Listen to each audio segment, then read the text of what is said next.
sekalian, teristimewa para tuan-tuan guru yang hadir di tempat ini, terkhusus guru saya Profesor Abdul Somad DESA LC yang insya Allah dimuliakan dan dirahmati oleh Allah Subhanahu wa Ta'ala. Beliau orang Melayu, saya orang Bugis. Orang Melayu perbedaannya, kalau orang Melayu takut sama istrinya, tidak percaya dengar tadi puji-puji istri, karena siaran langsung ditengok istri di rumah macam-macam, tidak ada. Kalau kami orang Bugis tidak takut sama istri, cuma istri lebih berani dari kami.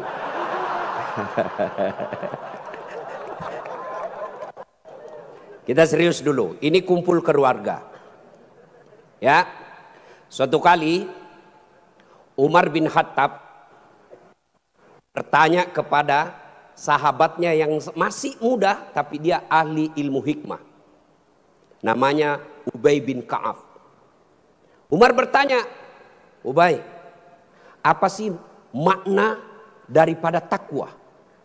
Umar bertanya kepada anak muda karena dia ahli hikmah. Apa makna dari takwa sebenarnya? Lalu Ubay bin Ka'ab balik bertanya kepada Umar. Umar, pernahkah kamu berjalan bersama Rasulullah? Pernah? Melewati jalan-jalan yang tebing? Ya.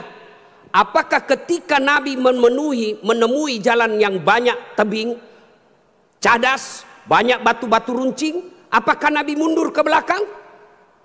Kata Umar, tidak. Terus saya melihat Nabi melincingkan tangannya dengan lalu kata Umar bin Khattab, Nabi mengambil gamisnya naik ke atas kurang lebih seperti ini. Lalu kemudian Nabi berjalan dengan berhati-hati. Jalan lagi. Lalu kata Ubay bin Ka'ab, itulah takwa, kehati-hatian. Apa hubungannya? Satu, kalau kau mau punya rumah tangga yang baik, adik-adik sekalian, hati-hati milih calon istri. Jangan kau pilih karena dia cantik, karena kau akan menderita bayar ongkos kecantikannya. Lalu bagaimana cara pilihnya? Kata Nabi, satu, lihatlah kecantikannya. Ini cantik penting, tapi tidak boleh prioritas. Kenapa? Cantik ada masanya, cantik subjektif. Tanya Ustadz Abdul Somad, siapa yang cantik? Tanya Ustadz Das'at Latif, tentu akan terjadi pertengkaran. Siapa yang cantik Das'at Latif? Mamanya Ece dong, di rumah saya. Kata Ustadz Abdul Somad, mama istri saya, urusan bapak, bukan urusan saya. Cantik itu menurut si A, cantik menurut si B belum tentu. Cantik subjektif. Yang kedua, cantik itu temporer, ada masanya. Sweet 17, 17 tahun, cantik Masya Allah. Semua kalau dia tersenyum, semua satu kampung tersenyum melihat kalau dia senyum, semua terpesona. Tapi balik itu 17. 71 tersenyum, lari cucunya dikira mau digigit. Iya kan? Cantik penting. Kenapa penting Ustadz? Karena dia hampir 24 jam bersama kita. Baru bangun, ada lagi.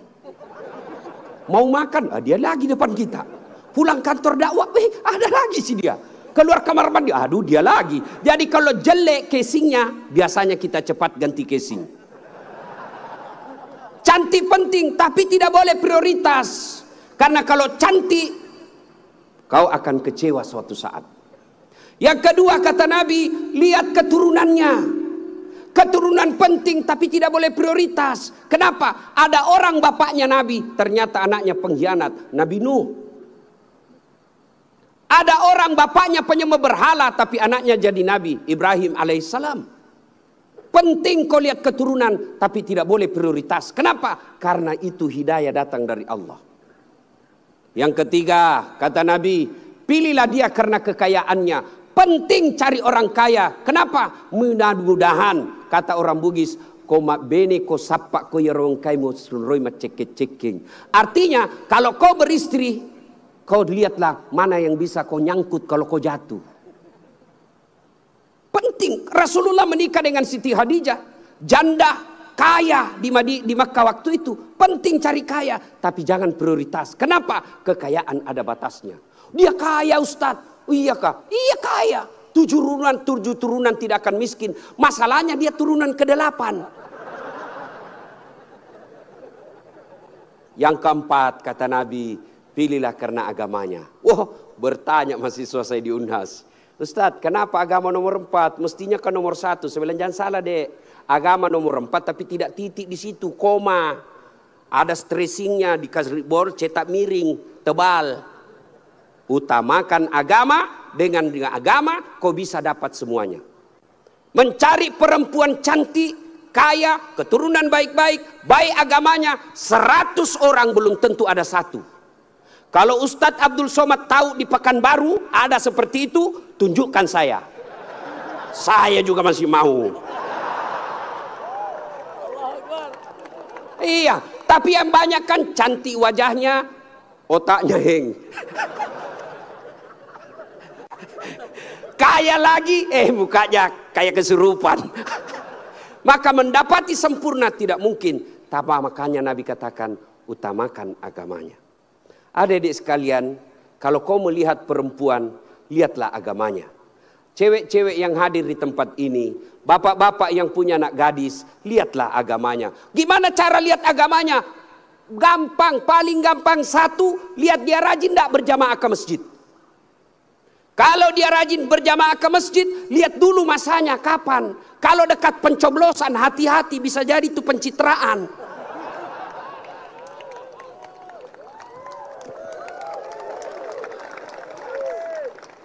Ada juga di Pekanbaru begitu? Ada? Kau salah, kenapa kau pilih? Ya, hati-hati milih istri. Cewek, kalau kau mau lihat cowok yang baik, lihat sholatnya.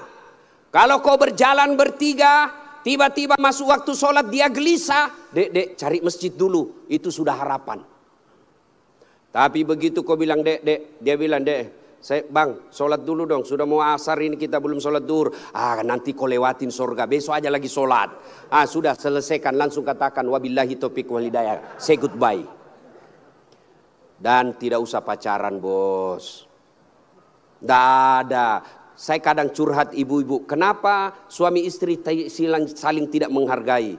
Suami memaki istrinya, istri menghina suaminya. Salah satu sebabnya karena kau terlalu lama pacaran. 4 tahun kau pacaran, 4 tahun saling membohongi, maka tidak ada lagi wibawa di depannya. Adik-adik cewek, jangan terlalu lama dipacari. Begitu kalau ada cowok senang kamu, kalau kau senang saya, lamar saya tunggu kau minggu depan.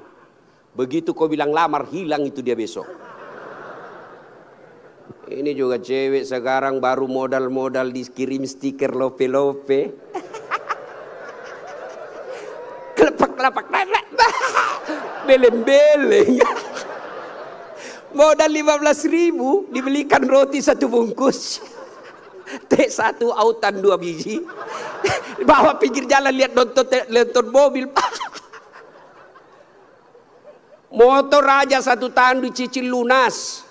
Masa kau 3 tahun dipacari tidak ketemu dilamar-lamar. Berhenti. Maka yang pertama, kalau mau punya rumah tangga yang baik, pilih karena Allah.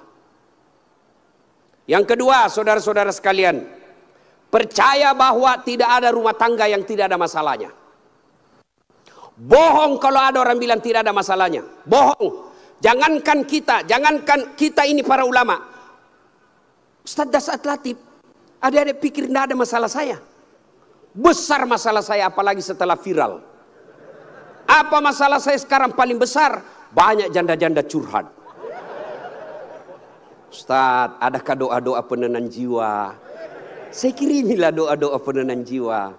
Lama-lama dia bilang, Ustaz, alhamdulillah jiwa saya sudah tenang. Maukah Ustadz menjadi imam dalam hidupku? Saya bilang, mohon maaf bu, saya bukan imam, saya penceramah. Ustadz Abdul Somad, bapak pikir tidak ada masalah? Banyak masalah aja. Mau kawin lagi takut sama istrinya. Ini semua ini muka-muka penuh masalah ini. Ini tadi ini PJ. Bapak pikir tidak ada masalahnya. Sudah jadi PJ, apa masalahnya? Mau jadi gubernur, mau jadi wakil gubernur. Semua orang punya masalah. Coba lihat Pak, dalam hidup ini, jangankan pajak jabatan, dalam rumah tangga, coba lihat. Waktu kita sarjana, apa masalah kita? Mau kerja. Sudah kerja selesai masalahnya? Enggak. Mau jadi kepala bagian. Sudah jadi kepala bagian selesai masalahnya? Enggak. Mau jadi kepala dinas. Sudah kepala dinas selesai masalahnya? Mau jadi sekda. Sudah jadi sekda selesai masalahnya? Mau jadi gubernur. Sudah jadi gubernur selesai masalahnya? Enggak. Mau 2 periode. Sudah 2 periode selesai masalahnya? Ditangkap KPK. Enggak ada orang tidak ada masalahnya Pak. Semua orang punya masalah. Iya kan? Maka percaya semua orang punya masalah. Adik-adik, kalau istrimu cantik kau kira bukan masalah? Istri cantik digoda orang, masalah. Apalagi kalau jelek suaminya, lebih masalah lagi. Berarti bagus kalau jelek istri. Istri jelek dihina orang, masalah. Apa masalahnya? Kita lagi yang malu jalan sama dia. Jalan aja, duluan aja dek, nanti kita ketemu di gedung. Sampai di gedung, mana kau bang? Anda jadi dek, saya mencret. Istri cantik masalah, tidak ada istri juga masalah. Jangankan kalian, kurang apa mulianya Rasulullah, kurang apa cintanya Allah kepada Rasulullah, sampai Rasulullah dijelaskan, andai bukan karena engkau Muhammad, saya tidak ciptakan dunia dan isinya, karena cintanya Allah kepada Nabi. Apakah tidak ada masalahnya? Allah Karim, belum lahir sudah ada masalahnya. Apa? Yatim, bapak sudah wafat. Lahir baru beberapa hari diambil sama ibu susunya 4 tahun. Kembali ke ibunya 6 tahun sudah wafat. 2 tahun saja bersama ibunya. Ambil sama kakeknya, wafat lagi kakeknya. Ambil pamannya, wafat lagi pamannya. Besar jadi nabi 40 tahun. Setelah jadi nabi, selesai masalahnya, diusir dari kampungnya. Siapa yang ngusir? Pamannya sendiri. Itu nabi, apalagi kalian yang tukang tipu. Mana ada tidak ada masalahnya? Samping kanan saya ini banyak masalahnya juga Pak. Samping kiri saya Abdul bersaudara banyak juga masalahnya Pak. Maka Allah katakan, Das'at, seolah-olah Allah yang berkata, Das'at, Abdul, kalau ada masalahmu mau jadi gubernur, bukan menjilat, bukan nyogok. Tapi apa masalahnya? Kalau ada masalahmu Allah sampaikan, ista'inu bis-sabri was-shalah. Sabar, perbaiki solatmu, saya yang selesaikan masalahmu. Jadi ibu-ibu kalau ada masalah dalam rumah tangga, sabar, yang kedua perbaiki solat. Jangan kau curhat di medsos. Tak kusangka kau begitu. Teganian kau. Emangnya kalau kau curhat di medsos, ada yang netizen yang bangun salat tahajud 8 rakaat untuk doakan kamu? Paling dia doakan kamu di status, semoga bahagia ya, hihihi. Memangnya itu status Tuhan mau baca? Maka begitu ada masalahmu, sabar. Sudah sosialisasi, sudah kampanye, sudah jual tanah, tidak terpilih, sabar. Iya toh? Saya Pak, dulu Pak PJ 2014 ikut juga Pilwali di Makassar. Iya. Kalah? Tidak. Cuma yang menang lebih banyak suaranya. Saya tidak mau dibilang kalah. Nggak mau. Dia lebih banyak suaranya. Andai saja saya jadi wali kota waktu itu, saya tidak tampil di depan Masjid An-Nur ini. Allah kasih yang terbaik. Sabar. Yang kedua perbaiki sholat. Nah, dalam rumah tangga pasti ada masalah. Ustadz, jelek suami saya. Sabar ibu. Allah tahu itulah yang terbaik buat ibu. Kenapa? Karena kalau suaminya cakep, suaminya malu jalan sama ibu. Kenapa? Karena ibu juga jelek.